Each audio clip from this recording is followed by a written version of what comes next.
Welcome back to About Tonight. I'm tickled pink that you're with me. After a career in state politics, including a period as opposition leader, my first guest in 2008 became the 103rd Lord Mayor of Melbourne. I am rightly honoured to welcome the Honourable Robert Doyle. G'day. Daniel. Thank you. I called you honourable. It's Yes. right honourable. Yes, it is. Don't forget that, please. I will not in the future. But you can keep it informal and call me my lord if you prefer. Yeah. Just very easy going here. Now, how many hands have you shaken already so far today? I have shaken more hands and kissed more babies than you have had hot meals. There are now mothers who run screaming in the streets from me, lest I threaten one of their nearest and dearest. So, it's not just handshaking though.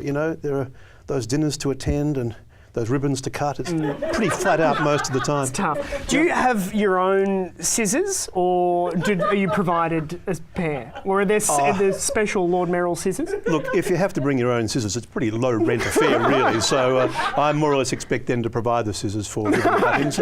Pretty much they do. Yeah. I'm delighted we could have this conversation at such an elevated level. It's been a highlight of my career, as you know, to be interviewed by you way back and again now. Sharks, it's happening. And I got to say, congratulations on the new addition to the family. Thank you. Yes, young Henry, I married for the second time a much younger woman who's a lawyer, who made it plain that this was a conditioned precedent. And so I was delighted 9 months ago to welcome young Henry to the world, and just for good measure, both of my daughters that's my grown-up family, both of my daughters in the last month have also had sons. Wow. So we've got the Geelong half-back line, 2037, wrapped right up. It'll be Harry, Paddy and Augie. Is that the only indoctrination, or will they all? Oh, no. No. There'll be much more than that. But that's a start. Sure. And Henry and these kids, what do you suppose their Melbourne will look like in the future, as opposed to what we're experiencing today? Now that is actually a really good question, and it's something that I feel very keenly and seriously about. I mean, we're very proud. Have I mentioned yet that we're the world's most livable city? No, I know. It's the first time I've heard it. Really? I never get tired of saying it. I may let up in a decade or so. The only thing that makes it unlivable is hearing it all the time. That's the... Bad luck. But we do take that seriously, and we should be proud of that. And a part of that, I think, is the sustainability of the city. So one of the things I'm proud of is that we're planting 3,000 trees every year in the centre of the city to cool down the centre of the city by 5 degrees, but also to make it a much more pleasant place to visit, to work, to live.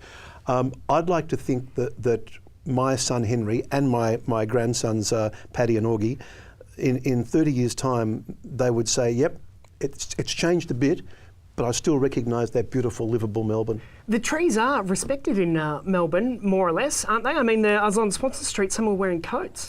Yeah, some of them have been yarn bombed, absolutely.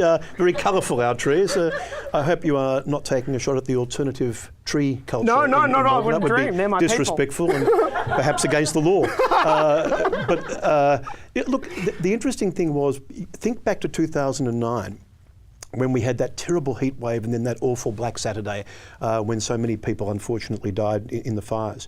Do you know in that week more people died of heat? 374 people died of heat during that 10 days of heat wave. And we very nearly lost 40% of the trees in the city. Can you imagine a Melbourne without nearly half of its trees, its elm trees and its plane trees? So we got some seriously smart people who did some thermal mapping of the city, and we could show that it's 5 degrees hotter in the centre than it is on the outside. And we actually digitally mapped all of our trees to find out, where they were, what state they were in, how old, what species. You can actually email a tree at the City of Melbourne, and the tree will email you back if it's an interesting email as a way of engaging some of them are people. quite old, these trees. I'm not sure how not a lot of them could be good at it. You may have to call them on a landline. But what we found was we needed to diversify the canopy And so that's what we've done. And so for the last 4 years, we've planted an extra 3,000 trees, 15 different species. We've had people from all over the world come and look at it. And it sounds simple, doesn't it? How do you cool down the city? Let's plant some more trees. But we've also invested in stormwater harvesting and a lot of other greening of the city. Turning asphalt into grass is something that I'm passionate about as well. So I hope that becomes the signature of our city. You know, every time there's a new state government, you know the first thing on their minds, always? What should be the slogan on the number plate? You know, they go with the big issues first. But if you think back... Which is interesting because it's a focus on cars as well. Yeah, absolutely. But if and there is no great city in the world that's trying to bring more cars into the centre. Not one. But if you go back to that original slogan, the Garden State, that's right. That's how we thought of ourselves. You know, when Governor Latrobe set aside those big gardens, Flagstaff and Royal Park and Fitzroy and the Royal Botanic Gardens, all those beautiful gardens that surround the city, that kind of defined the sort of city that we are. And I think that's one of the legacies. This is a very long-winded answer. No. But that kind of defines the legacy. I reckon it'd be great if people thought back in 50 years and thought about Robert Doyle. Oh yeah, he was the mayor, he was the bloke who planted all those trees. I think that'd be a terrific legacy. Do you have a favourite garden so far? Look, they're all different. Fitzroy Gardens has a particular charm. Royal Park is a different sort of park altogether. Carlton Gardens, of course, are the heritage gardens with the Royal Exhibition buildings. The Botanic Gardens, there's nothing quite like them. But they all have their own characters, so I kind of like them all in their own way. Anyone you wouldn't walk at night? No, in the city of Melbourne, although Royal Park is designated as a dark park, and I'm not sure about that. But no, you know, we're actually a pretty safe city. I think you'd be okay here, but I'm not recommending it. No. But I'm not saying it's a threat, I'm just not recommending it. I'm neutral on it. And I got to ask, does being Lord Mayor of Melbourne preclude you from being King of Moomba? Well, yes and no. Properly and ethically, yes. But I'm the one who picks the King of Moomba.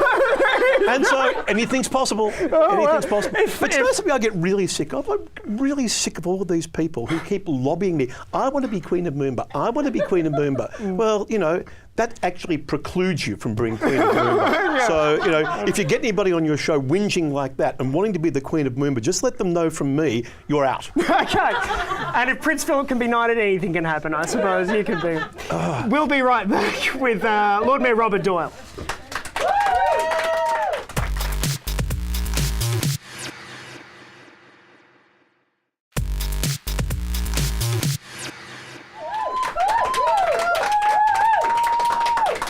Welcome back to About Tonight. I'm with Melbourne's Lord Mayor Robert Doyle. You were saying, while the cameras are off, you have a Prince Philip story.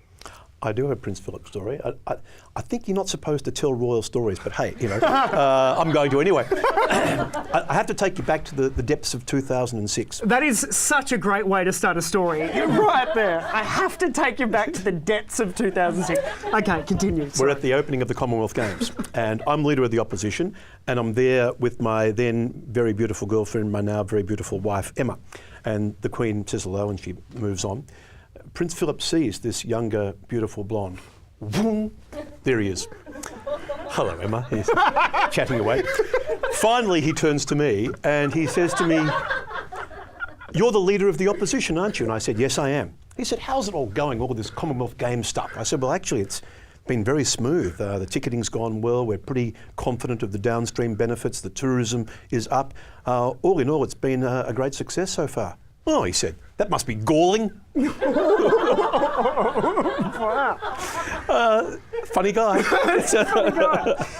Now, you wander the corridors of Melbourne Town Hall, where when everyone goes home, do you shuffle around? And in the portico room, there's a grand piano that Paul McCartney played. No, that's in the Melbourne room. Oh, I'm sorry. Just get it right. I think I would know. But, yes, that's late at night. Yes, I climb into the mayoral robes and stroll through my domain.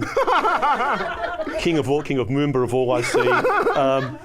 Yeah, look, it's changed though, because it's kind of just like any other workplace except sort of grand. And so it's kind of much like this really. The furniture's reminiscent. No natural fibres here, are No there, really? offence taken. That's okay. No. I see you've spared no expense. And thank you for my dressing room, by the way. It's like when they used to keep Skippy There was in enough air? it was like when they used to keep Skippy in a Hessian sack. Anyway, but look, no, it is a workplace, and it's the business of running the city, and that's what we do. So it's very different from the role that was 20 years ago when it was more ceremonial and political.